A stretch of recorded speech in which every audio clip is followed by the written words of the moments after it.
sur la chaîne de Tamiya Kit. Aujourd'hui, je voulais vous faire un petit unboxing d'une nouvelle acquisition. Voilà. J'espère que vous allez voir. Voilà le carton. Un grand sans être grand. Voilà. Donc, on est sur le nouveau Vortec de chez Arma. Donc, le Vortec 4.4. Voilà. Donc, le dernier né de la gamme Arma 3S. Hein. Voilà. Avec Electronic Spectrum, télémétrie. Alors voilà, je voulais tester ce petit engin qui est un Stadium Truck. Donc un peu du même gabarit que le Traxxas Rustler. Voilà, je vous montre un peu le carton, un peu tout ce qu'il y a. Alors je vais faire un petit tour du propriétaire. Donc il existe en 3 coloris pour l'instant.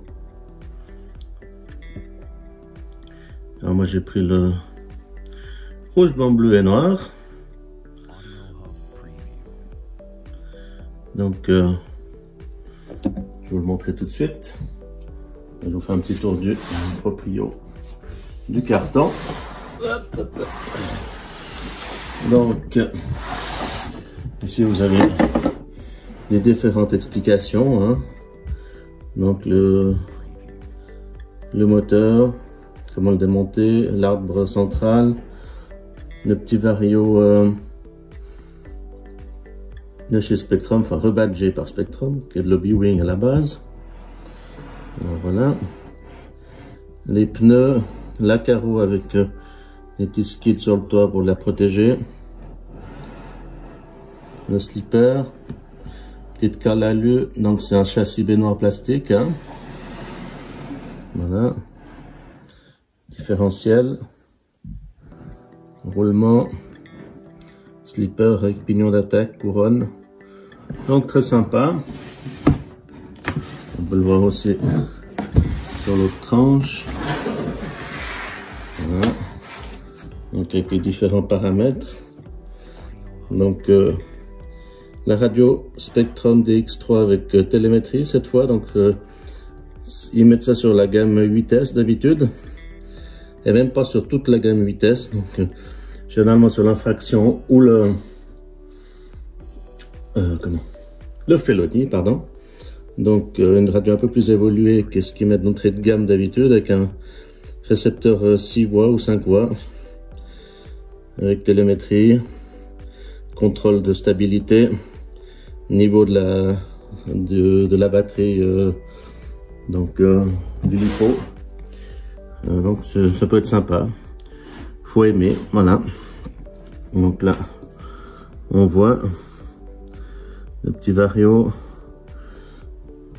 Il y a un ventilateur, radiateur sur le moteur, variateur, servo avec pignonnerie sortie alu, enfin métal plutôt, pas alu.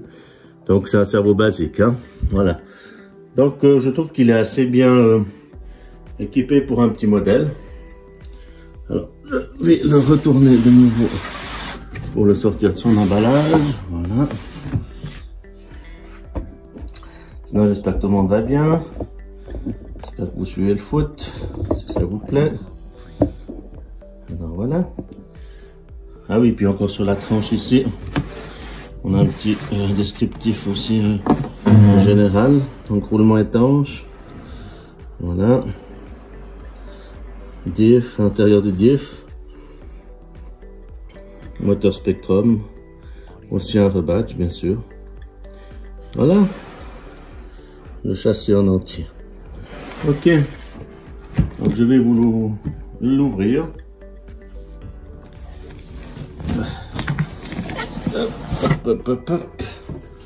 Voir si c'est qu'il y a dedans. S'il y a quelque chose, si c'est vide. On sait jamais. Non, je rigole. Mais voilà, on peut toujours s'attendre à des surprises des fois. Pardon, ça bouge un petit peu. Voilà. Bah, je vais commencer par la radio.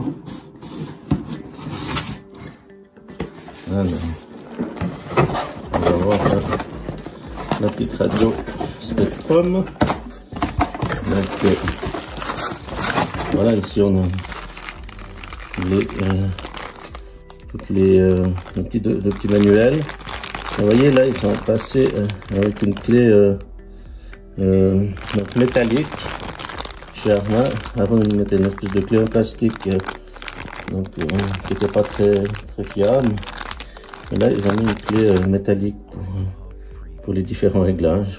On ne voit pas très bien à travers le paquet, mais j'essaie de vous l'ouvrir. Excusez-moi. Voilà. De toute façon, on la voit un peu mieux là, la clé, avec différentes câbles, un pignon speedrun. Donc c'est un véhicule qui monte à 60 miles par heure en vitesse sortie du carton.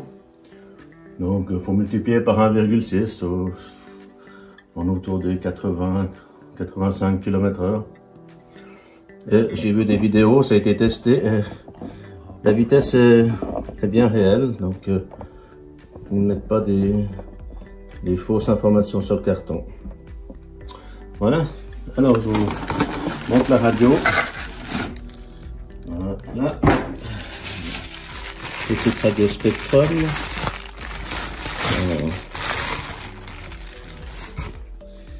Voilà, comme ça.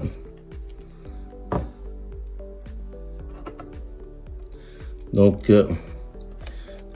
là il y a le réglage donc du stabilisateur de direction, donc l'AVC ou TSM chez Arma, chez Traxxas, pour la stabilité, pour le contrôle de trajectoire. Ici vous pouvez régler, limiter la puissance des gaz si vous la prêtez à un débutant, parce que ça va quand même assez fort, même si c'est du 3S. Ici les différents réglages, donc elle est bien équipée au niveau réglage. Petit volant en mousse, donc ça fait pas trop cheap pour une radio RTR. Là on est pas mal, hein. Ici vous avez le level de la batterie, donc si vous utilisez une batterie Spectrum, vous avez le niveau de batterie de l'accumulateur, donc vous pouvez à peu près savoir où vous en êtes quand vous roulez, ce qui peut être sympa aussi. Le bouton on, voilà. Une troisième voie que, bon, on pourrait mettre quelque chose, mais je ne sais pas pour l'instant. Et le bind. Donc là, vous voyez, vous avez tous les réglages aussi. Inversion des cerveaux. Le brake rate, stream rate, et puis les gaz. Hein, vous pourrez encore régler le frein. Donc, franchement, pour une radio basique d'entrée de gamme pour un RTR, je trouve vraiment bien. Elle est agréable à prendre en main, petite mousse et tout. Vraiment chouette. Voilà. Écoutez, je vais vous passer au plat de résistance, si je peux dire ça comme ça. Le petit Arma Vortex. Donc, un petit Stadium Truck 1/10. Voilà. Voilà. Donc, il a vraiment un petit aspect sympa. Donc là, on est vraiment sur une machine de piste bâche, hein. Donc il n'a pas des grosses roues, hein. Donc on peut bien voir que c'est pas des roues énormes, mais franchement c'est sympa à tester un peu aussi sur tous les types de revêtements, la terre, même un petit peu d'asphalte.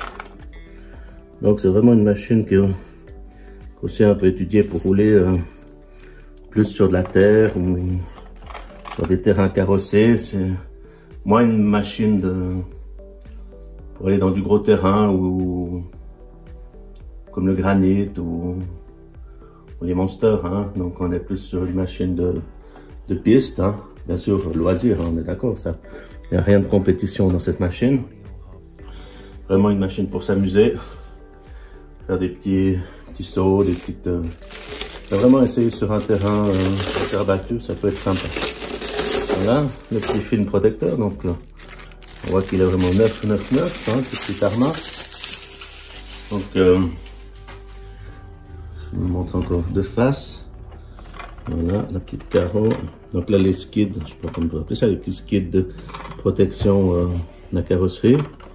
Le petit aileron. Voilà, donc c'est un aileron qui est fixé à la carrosserie. Donc peut-être c'est pas ce qu'il y a de mieux, mais enfin bon, voilà quoi. Il est là, voilà.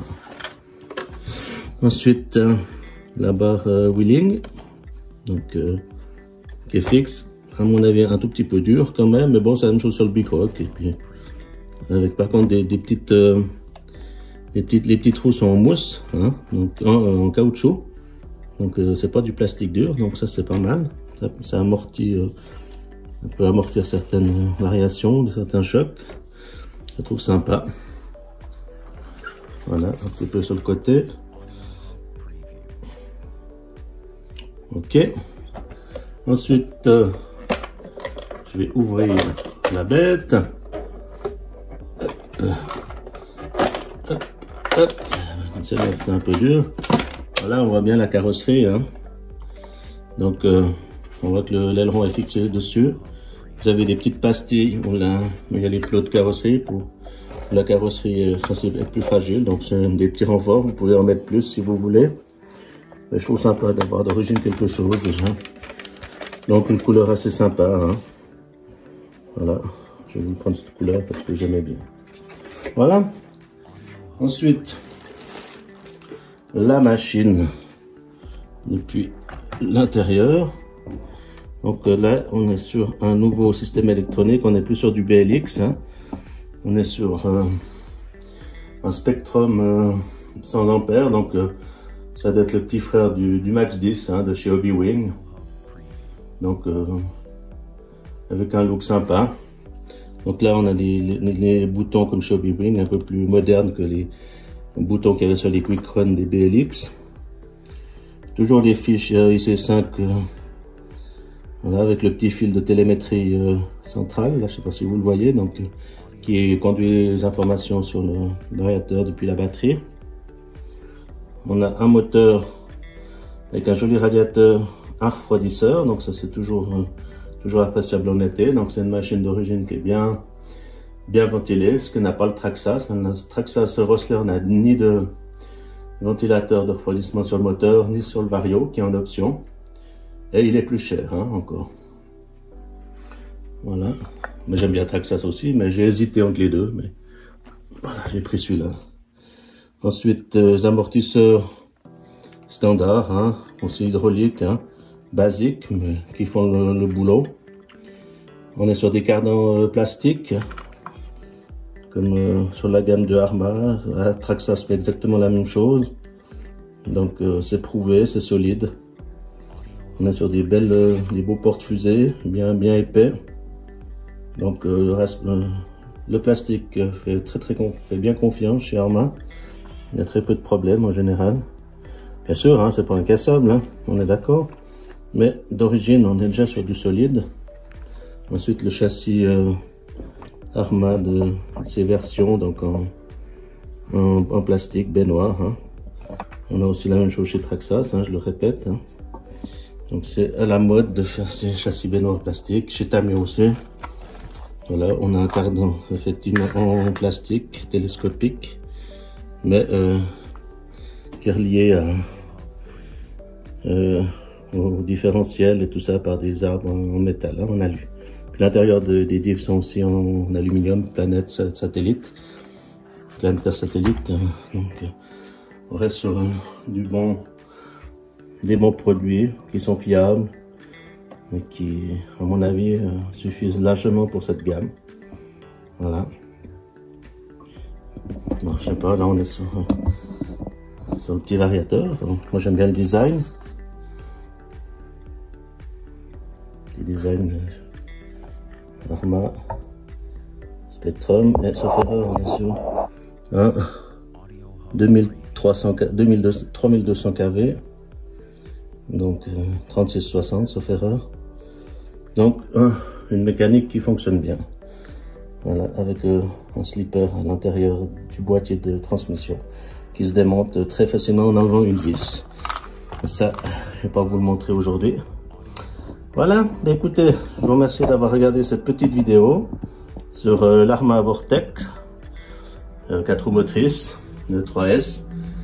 Et je vous remercie d'avoir regardé cette petite vidéo. Je vous souhaite une bonne journée, une bonne soirée, une bonne matinée quand c'est que vous voyez cette vidéo. Et puis, merci de liker, laisser les petits pouces, ça fait toujours plaisir.